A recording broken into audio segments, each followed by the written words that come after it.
तो स्वागत है फिर से हमारे चैनल स्टडी दुनिया पर। दोस्तों, आज मैं आप लोगों के लिए फिर से 20 ऐसे महत्वपूर्ण प्रश्न को लेकर आया हूं जो अन्य एग्जामों में पूछे जाते हैं दोस्तों। जी हाँ दोस्तों, ऐसे प्रश्न जो हर एग्जाम में टकराते हैं। तो कैसा प्रश्न है दोस्तों? पहला प्रश्न है कि गोलकुंडा की संधि कब हुई थी? गोलकुंडा की संधि कब हुई थी दोस्तों? तो इसका सही आंसर 1656 ईस्वी में हो जाएगा। राजा कृष्णदेव राय और कुली कुतुब शाह के बीच में यह संधि हुआ था दोस्तों। अगला प्रश्न देखते हैं कि कुरुक्षेत्र, यह दोस्तों बहुत ही प्रचलित स्थान है दोस्तों। कुरुक्षेत्र जो रामायण में यह दिखाया गया है दोस्तों, यह किस राज्य में है? तो कुरुक्षेत्र हमारा हरियाणा में है दोस्तों। कुरुक्षेत्र किस राज्य में है? हरियाणा में। तीसरा प्रश्न है कि महात्मा बुद्ध के प्रभाव से जो गणिका बौद्ध भिक्षुणी बनी वह कौन थी? महात्मा बुद्ध के प्रभाव से जो गणिका बौद्ध भिक्षुणी बनी वह कौन थी दोस्तों? तो इसका सही उत्तर आम्रपाली हो जाएगा दोस्तों। वही आम्रपाली थी जो महात्मा बुद्ध के प्रभाव से जो गणिका बुद्ध भिक्षुणी बनी थी दोस्तों। चौथा प्रश्न है कि झारखंड में सबसे ऊंची पर्वत चोटी कौन है? झारखंड में सबसे ऊंची पर्वत चोटी कौन है? तो पारसनाथ। पारसनाथ झारखंड की सबसे ऊंची पर्वत चोटी है दोस्तों। पांचवा प्रश्न है कि राष्ट्रीय होम्योपैथी संस्थान कहाँ है? होम्योपैथी संस्थान कहाँ है दोस्तों? तो कलकत्ता में। कलकत्ता में होम्योपैथी संस्थान है।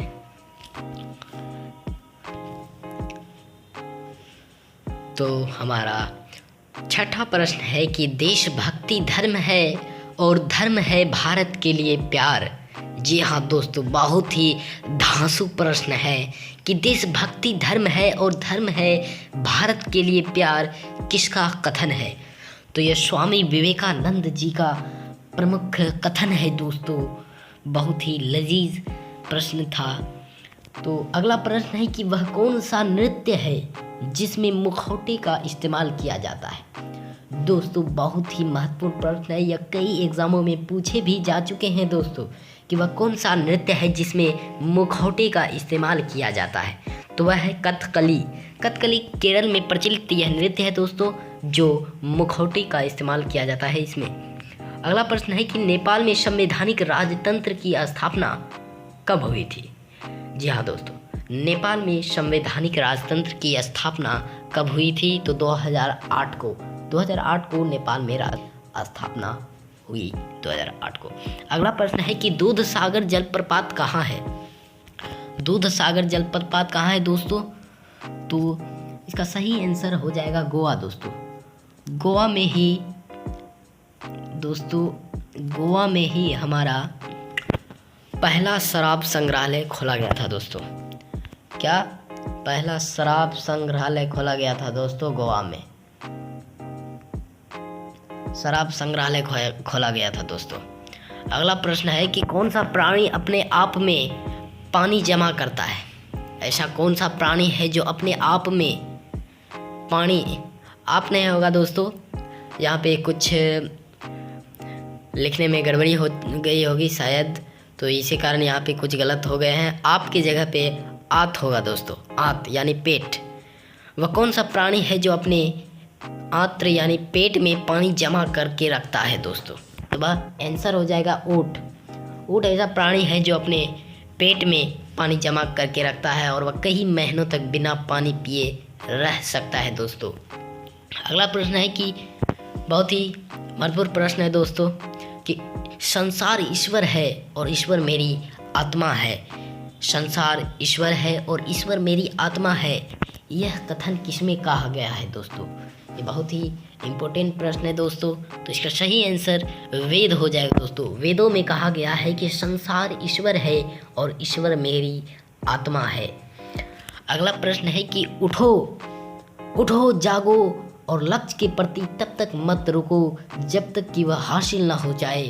बहुत ही मोटिवेशनल प्रश्न है दोस्तों कि उठो जागो और लक्ष्य के प्रति तब तक मत रुको जब तक कि वह हासिल ना हो जाए। यह किसका कथन है दोस्तों? तो यह स्वामी विवेकानंद जी का यह कथन है दोस्तों।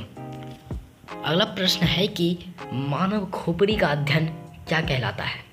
तो दोस्तों मानव खोपड़ी, चूँकि मानव का खोपड़ी क्रेनियम नामक खोल से बना रहता है दोस्तों।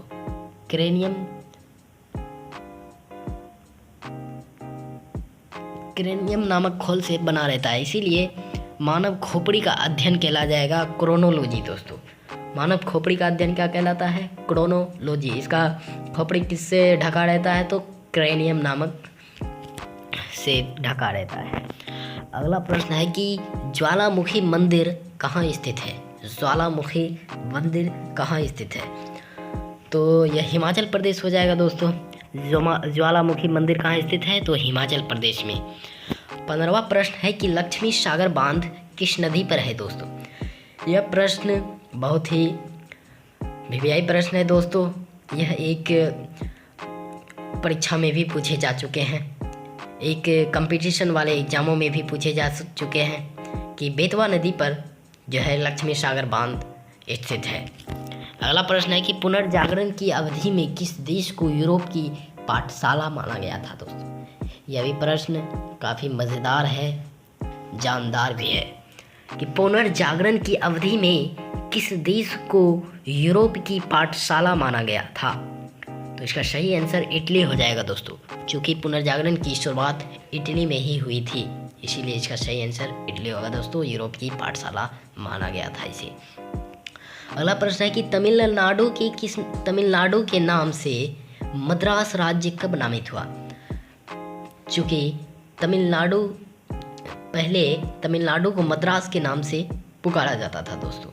यह किस वर्ष तमिलनाडु के नाम से पुकारा जाने लगा? तो दोस्तों सन 1969 ईस्वी। सन 1969 ईस्वी से तमिलनाडु के नाम से मद्रास को जाने लगा दोस्तों। अगला प्रश्न है कि बेटन कप किस खेल से संबंधित है? तो बेटन कप हॉकी हो जाएगा दोस्तों। ये बहुत ही इम्पोर्टेंट प्रश्न है दोस्तों। खेलकूद में से एक प्रश्न तो आ ही जाता है दोस्तों कि बेटन कप किस खेल से संबंधित है। और भी बहुत सारे हैं जो कप से संबंधित है दोस्तों, क्रिकेट से और भी फुटबॉल से आते हैं क्वेश्चन दोस्तों। और भी इसका एक है कि दोस्तों एक और है संतोष कप। संतोष कप जो है वो फुटबॉल से संबंधित है। बहुत ही पूछे गए प्रश्न है दोस्तों कि संतोष कप किस खेल से संबंधित है, तो इसीलिए हम सोचे कि आप लोग भी जान जाएं। तो अगला प्रश्न देखते हैं कि वैदिक साहित्य में विधि का अर्थ क्या होता था? वैदिक साहित्य में विधि दोस्तों, यहाँ पर भी कुछ नोटिंग करने के समय कुछ गड़बड़ी हुई होगी, इसी कारण विधि लिखा गया है दोस्तों, जो विधि नहीं होगा। तो वैदिक साहित्य में विधि की जगह ब्रीहि होगा दोस्तों। ब्रीहि होगा दोस्तों। ब्रीहि का अर्थ क्या होता था? ब्रीहि का अर्थ क्या होता था? तो दोस्तों ब्रीहि का अर्थ चावल होता था, तो इसका सही आंसर चावल हो जाएगा दोस्तों। अगला प्रश्न है और अंतिम प्रश्न है दोस्तों कि लॉ ऑफ इलेक्ट्रोलाइसिस सिद्धांत किसने दिया? दोस्तों यह तो जानते होंगे, लॉ ऑफ फ्लोटिंग सिद्धांत दिया था आर्किमिडीज ने, परंतु लॉ ऑफ इलेक्ट्रोलाइसिस सिद्धांत ये बहुत ही प्रचलित प्रश्न है दोस्तों, परीक्षाओं में पूछे जा चुके हैं, जिसे बहुत सारे विद्यार्थी अटेम्प्ट नहीं कर पाते हैं दोस्तों। तो इसका सही आंसर फैराडे है। लॉ ऑफ इलेक्ट्रोलाइसिस फैराडे है दोस्तों। यही था हमारा 20 महत्वपूर्ण प्रश्न। कैसा लगा आप लोगों को? अगर अच्छा लगी हो तो हमारे चैनल को सब्सक्राइब कीजिए और लाइक करना ना भूलिए। अपने दोस्तों के साथ शेयर कीजिए और आने वाले हर ऐसे महत्वपूर्ण प्रश्नों का आनंद लीजिए। धन्यवाद।